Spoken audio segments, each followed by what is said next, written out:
Deathstroke.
robots for the US Army, but as it expanded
film from 2017, which in itself was shockingly realistic.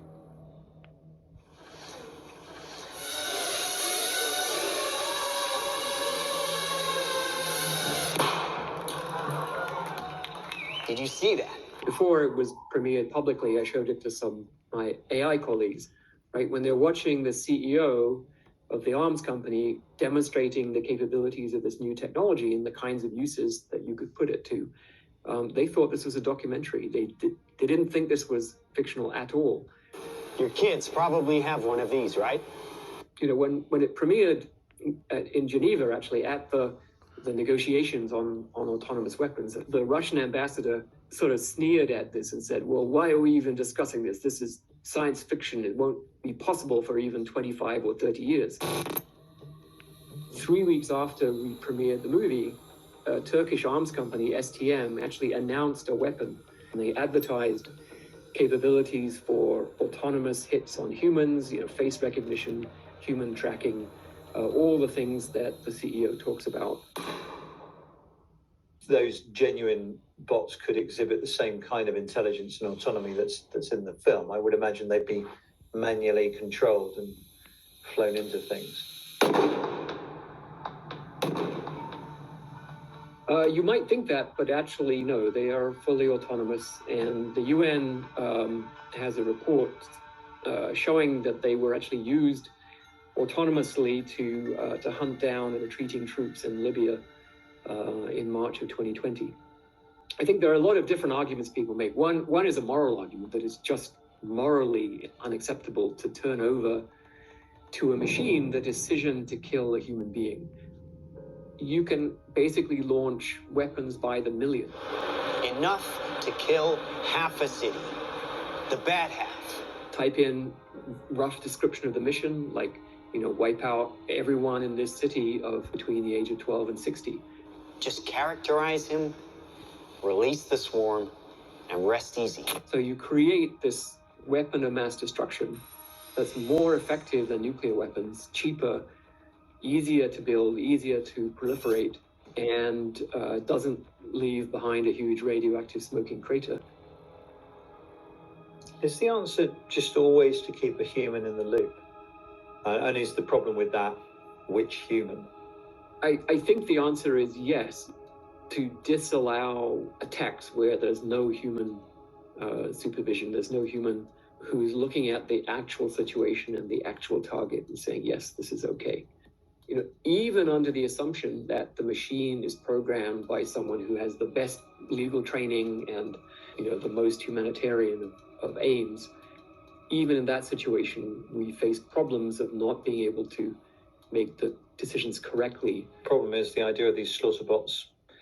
All the bits could be bought in a decent supermarket, probably with the exception of the small bit of explosives. So what do? They're technically already available.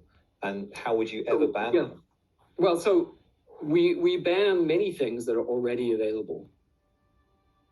So biological weapons, it wouldn't be that hard for someone with the knowledge to create a biological weapon, but we still ban them. Chemical weapons are widely available industrial products. The companies that make them are required to account for those products, to check that their customers are real customers and not fake shell companies. Companies that receive an order for 5 million quadcopters would need to check who's buying the 5 million quadcopters. We can do this in ways that will not be perfect, but will prevent the kinds of weapons of mass destruction that I'm most concerned about. I was Michal Sela. In 2019, I was murdered by the man who was my husband. This was from a campaign highlighting the issue by giving a voice to those who never got the chance to speak up for themselves. So we've been training our deep learning tools for quite a long time on really, hundreds of thousands of faces and a video. So it really understands really, really well how faces move. And it's able, when you give it a video of someone moving their face, to transfer all that movement to a still image. It understands where the different markers on the face are and what will look realistic. And it's very, very skillful at taking, every little gesture, every little blink, and adding it to that new image. We were able to take videos of famous actresses speaking and bringing their story to life, and our technology allowed it to transfer that to their actual image. So it appeared as though they were telling their own story. The shocking murder of Michal Sela shook Israel in 2019. Her husband was found guilty of stabbing her to death in front of her young daughter. And her case is not an isolated attacks human targets.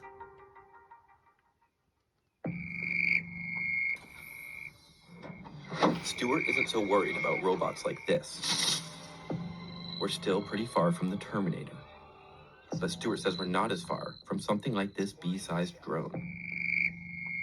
He imagined one and made a movie that he hopes will freak you out. In Stewart's movie, we see swarms of them armed with explosives set loose on their targets. The main issue is you're creating a class of weapons of mass destruction, which can kill millions of people, just like a nuclear weapon. But in fact, it's much easier to build, much cheaper, much more scalable, in that you can use 1 or 10 or 100 or 1,000 or 10,000. Whereas with a nuclear weapon, it's sort of all or nothing. It doesn't destroy the city and the country that you're attacking. It just kills all the people you want to kill. All males between 12 and 60, or all males wearing a yarmulke in Israel. Weapons guided and driven by artificial intelligence are no longer science fiction. And next week, the UN will discuss whether the development and deployment of this kind of tech should be left unrestricted, should be regulated, or outright banned. So far, the US and the UK have opposed binding agreements to regulate or ban the use of so-called killer robots. James Clayton reports from Silicon Valley on the dawning reality that AI researchers say we need to start thinking about today. The nuclear bomb totally transformed warfare. There are those that now say that we're on the cusp of something similar. Is a fast track to, I think dystopia is the right word for it. The nation is still recovering from yesterday's incident, which officials are describing as some kind of automated attack, which killed 11 U.S. senators at the Capitol building. Autonomous weapons combine a confluence of different technologies: drones, facial recognition, artificial intelligence, and big data to create a sort of super weapon that not only detects and destroys, but can make that decision itself, and can be owned not just by states, but potentially by organizations, terrorist groups, anyone. This is the kind of dystopian reality that is being painted by critics. Assassinations, private armies of bots, computers deciding whether humans live or die.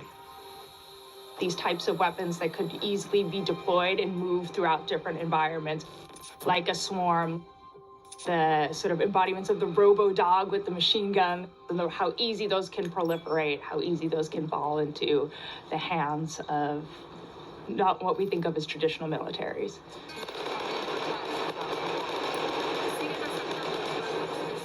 This isn't about prohibiting or banning AI uses in the military or even in weapon systems. It's about drawing a red line on the specific use case of weapons, which are these smaller types of systems that target people. Even the UN Secretary General is worried. The weaponization of artificial intelligence is a serious danger. On the 13th of December, a review of conventional weapons is scheduled to be held at the UN in Geneva, where they'll be discussing killer robots. Campaigners will be looking for an outright ban. But already that looks unlikely, with the US reportedly saying it would prefer a non-binding agreement. The discussion should be more about how we regulate it and how we kind of try and define it and approach it, rather than trying to outright ban it, which isn't going to happen. Russia, China, and the US are going to go after these technologies, so they're very keen to avoid being put at a competitive disadvantage against what is increasingly looking like the sort of great power Cold War type competition over the next 30 to 50 years. But if countries can't ban killer robots, what will that mean for humanity? Is a fast track to, I think dystopia is the right word for it. It's a world in which we've delegated and relegated the decision to take a human life to algorithms, right? But it's not quite as simple as that. Others argue that autonomous weapons are often mischaracterized. It's not being given the authority to kind of decide its mission set. No commander in the world would ever want a weapon system that decided what it wanted to do at a given moment. These will be pre-programmed rules according to pre-programmed rules of engagement that are legally screened to make sure they meet the requirements of the law of armed conflict. the machine may make cleaner decisions on the rules of engagement, which have been preset and pre-assigned on legal grounds, than a stressed pilot who's trying to do a million different things at once. That may be the case with a sophisticated military, but that's not necessarily what we're talking about here. If anyone has a ability to access a type of weapon that can selectively target a group of people, just lay that framing onto all of the types of conflict that we see today, whether we think about conflicts within country, when we think about rogue states, when we think about terrorist groups, when we think about cartels, when we think about violent crime. And now you're powering those types of conflicts with a weapon that can target at scale, right? And to me, that is a very, very scary future. Autonomous weapons aren't a distant possibility. Much of the tech needed to create them already exists. And some believe that if humans can't get together to ban them, it could be one of humanity's greatest mistakes. Even scarier. The way we think about AI is we build a machine and we put the objective into the machine and the machine pursues the objective. So you put in the objective of find a cure for cancer as quickly as possible. Sounds great, right? Okay, well, probably the fastest way to do that is to induce tumors in the entire human population and then try millions of different treatments simultaneously. Then that's the quickest way to find a cure. That's not what you meant, but that's what you asked for. So we call this the King Midas problem. King Midas said, I want everything I touch to turn to gold, and he got his wish, and then his food turned to gold, and his drink turned to gold, and his family turned to gold. It's like died in misery and starvation.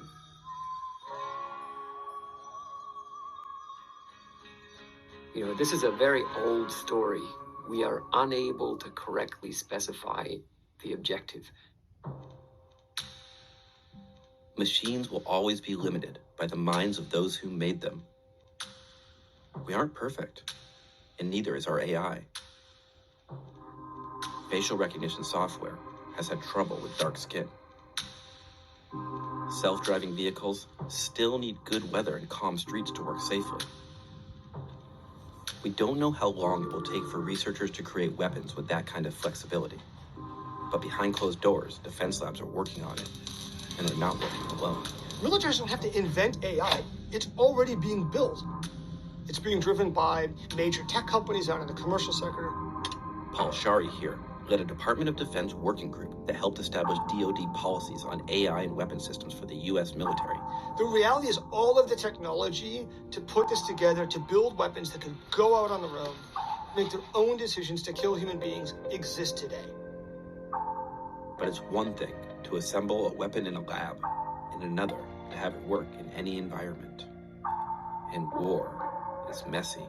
Machines are not really at a point today where they're capable of flexibly adapting to novel situations. And that's a major vulnerability in war. Governments around the world see potential advantages in these weapons. After all, human soldiers, they get tired, emotional. They miss targets.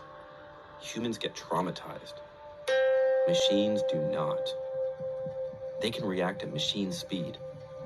If a missile was coming at you, how quickly would you want to know? Autonomous weapons could save lives. The same technology that will help self-driving cars avoid pedestrians could be used to target civilians or avoid them intentionally. The problem is, we've gotten this wrong before. To really understand the growing trends of automation in weapons that have been growing for decades, you have to go all the way back to the American Civil War, to the Gatling gun. How would I describe a Gatling gun? Do I have to describe it? Could you guys show a picture of it? Richard Gatling was looking at all of the horrors that were coming back from the Civil War, and he wanted to find a way to make war more humane, to reduce the number of people that are needed on the battlefield. Wouldn't that be amazing? 4 people operating Gatling's gun could fire the equivalent of 100 soldiers far less people would be needed on the battlefield. It was the precursor to the machine gun, and it was born with the intention to save lives.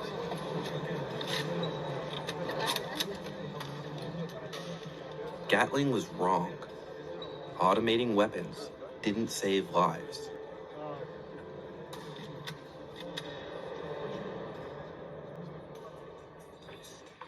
And Dmitri here is saying something eerily familiar over 150 years later.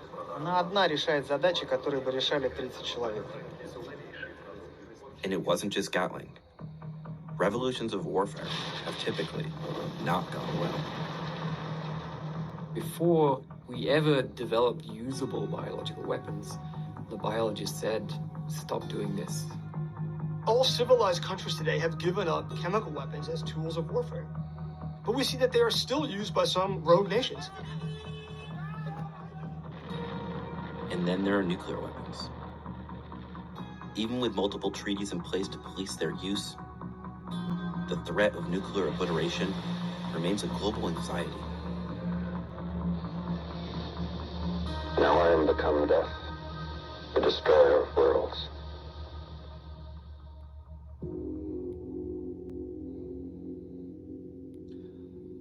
Early in the war in Afghanistan, I was part of a Ranger sniper team that was sent out to the Afghanistan-Pakistan border to watch infiltration routes for foreign fighters coming across the border. We drove all night and then began to hike up a steep, rocky mountain under cover of darkness. From our position on the ridgeline, we could see for dozens of miles in every direction. And by the time the sun came up, we looked down at this compound beneath us. We were basically in someone's backyard. We were certain that people would be coming to take a closer look at us. What I didn't anticipate was that they sent a little girl to scout out our position. She wasn't particularly sneaky, to be honest. She was reporting back our position and probably how many of us there were. We watched her, she watched us, and then she left, and pretty soon after, the Taliban fighters came. The gunfight that ensued brought out the whole village, and we knew that many, many more fighters would be coming before long. So we had to leave that position as we were compromised. Later on the day, we talked about what we would do in a similar situation to that. Now, one of the things that never came up was the idea of shooting this little girl. But here's the thing. She was a valid enemy combatant, and killing her would have been lawful. So if someone deployed an autonomous weapon, a robot that was designed to perfectly follow the laws of war, it would have killed this little girl in that situation. Now, I think that would have been wrong. Maybe not legally, but morally. But how would a robot know the difference between what's legal and what's right?